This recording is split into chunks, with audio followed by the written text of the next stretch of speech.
तो आम्हाला माहिती आहे, तो आमचा मर्डर करणार आहे, खून करणार आहे, गाडी खाली घालणार आहे. आम्ही आमरण उपोषणाला बसलोय, आजच मारायची तयारी ठेवून बसलोय. बाईक तरी 36 नखरे असतात, पण शेतकऱ्याकडे 72 नखरे असतात आणि त्याच्यातला एक नखरा जर काढायला सुरुवात केली तर कुंभमेळा सुद्धा होणार नाही. आमचा आधी नुकसान भरपाई मगच रस्ता रुंदीकरण, बाधित शेतकऱ्यांची ठाम भूमिका. 2027 कुंभमेळ्यासाठी रस्ता रुंदीकरणाला शेतकऱ्यांचा पाठिंबा, मात्र योग्य मोबदल्याशिवाय कारवाईला विरोध. कुंभमेळा 2027च्या पार्श्वभूमीवर नाशिक जिल्ह्यातील ढकांबे मानोरी परिसरातून जाणाऱ्या राज्यमार्ग क्रमांक 37च्या रुंदीकरणाचा प्रश्न पुन्हा चर्चेत आलाय. प्रकल्पाला विरोध नसल्याचे स्पष्ट करत बाधित शेतकऱ्यांनी भूसंपादन आणि योग्य नुकसान भरपाईशिवाय कोणतीही कारवाई करू नये अशी मागणी केली आहे. शेतकरी कृषी समितीचे अध्यक्ष मदन लोखंडे, ॲडव्होकेट रामेश्वर गीते आणि अर्जुन बोराडे यांनी सांगितले की अनेक दशकांपासून शेतकऱ्यांच्या मालकीच्या असलेल्या जमिनींचे अद्याप अधिकृत अधिग्रहण झालेले नाही. तसेच आशेवाडी तुंगलदरा धागूर मार्ग हा सध्याच्या प्रस्तावित मार्गापेक्षा अधिक योग्य असल्याचा दावा त्यांनी केलाय. या जमिनींवर घरे, दुकाने, गोठे, विहिरी, पॅकिंग शेड, द्राक्ष बागा, आंब्यांची झाडे आणि इतर मालमत्ता असून त्यांचे बाजारभावानुसार मूल्यांकन करून नुकसान भरपाई द्यावी अशी मागणी करण्यात आली आहे. रस्त्याच्या मध्यरेषेपासून दोन्ही बाजूंना 22 मीटर क्षेत्र अतिक्रमण घोषित करून कारवाई करण्याचा प्रयत्न होत असल्याचा आरोप शेतकऱ्यांनी केलाय. मात्र भूसंपादन, पुनर्वसन आणि नुकसान भरपाईची प्रक्रिया पूर्ण झाल्याशिवाय कोणतीही जबरदस्तीची कारवाई स्वीकारली जाणार नाही असा इशाराही समितीने दिलाय. भूमी संपादन कायदा 2013 नुसार मोबदला व पुनर्वसन मिळावे अशी शेतकऱ्यांची प्रमुख मागणी आहे. या आमचं 4 दिवसापासून आमरण उपोषण चालू आहे या रिंग रोड विरोधात.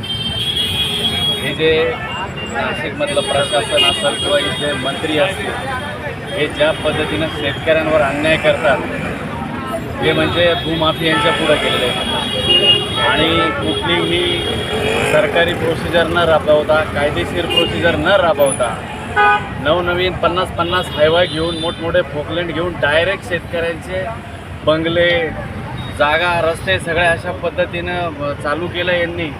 यांना जरा शेतकऱ्यांचा इंगा दाखवण्याची वेळ आलेली आहे. आम्ही जोपर्यंत संयमी आहे तोपर्यंत संयमी आहे, परंतु आम्हाला कायदेशीर पण लढता येतं आणि रस्त्यावरची लढाई पण करता येते. शेतकऱ्यांवर तुम्ही अन्याय करू नका ही आमची हात जोडून कळकळीची विनंती आहे. जर तुम्ही या गोष्टीला परत जर नाटक केलं तर मग शेतकरी म्हणजे बाईक तरी 36 नखरे असतात, पण शेतकऱ्याकडे 72 नखरे असतात आणि त्याच्यातला एक नखरा जर काढायला सुरुवात केली तर कुंभमेळा सुद्धा होणार नाही. आमचा कुंभमेळ्याला विरोध नाही, पण कुंभमेळा करण्यासाठी जर शेतकऱ्यांना उद्ध्वस्त करत असेल, मुळात ग्रामीण भागातला टीपी प्लान आणि शहरी भागातला टीपी रोड हा जे मागच्या गेल्या 15-20 वर्षात ज्या अभियंत्यांनी, ज्या हुशार लोकांनी तो तयार केला, तो न करता तुम्ही रिंग रोड का करताय हाच मुळात प्रश्न आहे.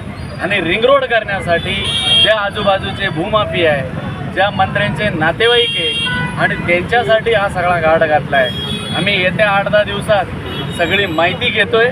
जरी यांनी आम्हाला माहिती नाही पुरवली तरी पण आम्ही माहिती घेऊन यांचं सगळं भ्रष्टाचार एक्सपोज करणार आणि आम्ही कायदेशीर पण लढा लढणार. आमचं उपोषण काय थांबणार नाही आणि यांनी जर नाटक केलं परत तर मग आम्ही यांना आमचा इंगा दाखवून देऊ.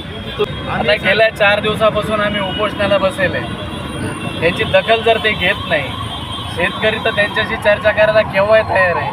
आम्ही त्यांना यादी पाठवली, 25 गाव आहे, 25 गावच्या प्रतिनिधी मोबाईल नंबरसह पूर्ण यादी प्रशासनाला दिलेली आहे, पण ते त्याच्यावर काही दखल घेत नाही. आम्ही अजून फक्त इथं अर्धा तास वाट बघू, नंतर आम्ही आमच्या उपोषणस्थळी जाऊ. आपण दुसरा कोणता मंत्री आहे नाशिकमध्ये आपण सांगा ना. इथं तुम्हाला वाटतं की इथं दुसरा कोणत्या मंत्र्याचं काही चालतंय? अहो, जो कुंभमेळा मंत्री आहे त्याच्या दहशतीखाली इथला एक लोकप्रतिनिधी आम्हाला भेटायला येत नाही. 14 आमदार भेटायला येऊन नाही राहिले आणि त्याचे जावई, त्याच्या सगळ्या नातेवाईकांना कॉन्ट्रॅक्ट हजार कोटीचे जावयाला सुद्धा कॉन्ट्रॅक्ट दिले, सगळ्या जावयाने कॉन्ट्रॅक्ट घेतले.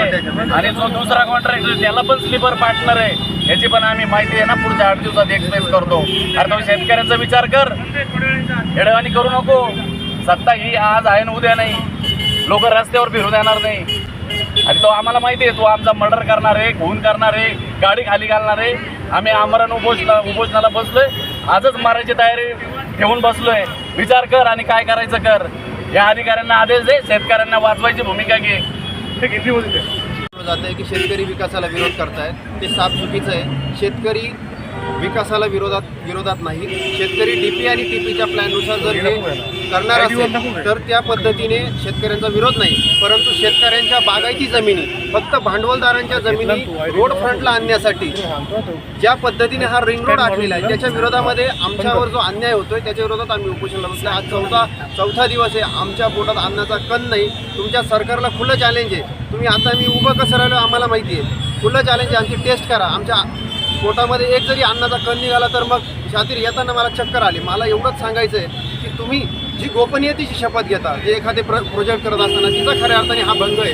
तुमचे चिल्ले पिल्ले सगळे, त्यांचे सगळे नावं, त्यांचे सगळे उतारे आम्ही काढलेत. आम्ही त्याच्यावरती मोठा एक्सपोज करणार आहोत. या पद्धतीने तुम्ही शेतकऱ्यांचा खून करतायत, दिवसाढवळ्या शेतकऱ्यांचा मर्डर करतायत, त्यांचा गळे घोटतायत. त्याच्या विरोधात आम्ही उपोषणाला बसलेलो आहे. सरकारने लवकर दखल द्यावी आणि आमच्या मागण्या मान्य केल्या पाहिजे, एवढीच आमची भूमिका याच्यापेक्षा. आणि या सगळ्यामध्ये जे काही दुही माजवण्याचा प्रयत्न सरकार करत आहे त्यामध्ये तुम्हाला एक गोष्ट क्लिअर करून देतो की आमच्यामध्ये सर्व जिल्ह्यातले बाधित शेतकरी त्यांचे आम्ही गावगाव समित्या बनवलेल्या आहे आणि प्रत्येक गावातला एक प्रतिनिधी सरकारशी बोलायला तयार आहे. परंतु हे आमच्याशी बोलायला यायला तयार नाही, कारण ते आमच्या प्रश्नाची उत्तरं देऊ शकत नाही. त्यांना माहिती आहे आम्ही कुठं त्यांना कात्रीत पकडू, त्याच्यामुळे ते आमच्याशी बोलायला तयार नाही. ते फक्त 3-4 गावातल्या लोकांशी बोलत आहेत आणि आमची चर्चा झाली, सकारात्मक चर्चा झाली, टाईमपास करतायत, उडवडीचे उत्तर देतात.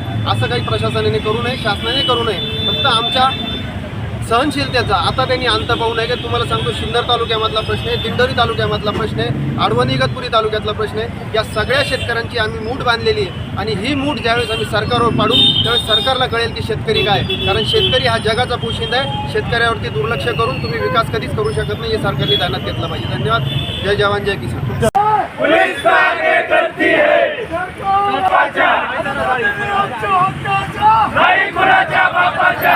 महाराष्ट्र माझा न्यूजसाठी जिल्हा प्रतिनिधी स्वप्नील गायकवाड.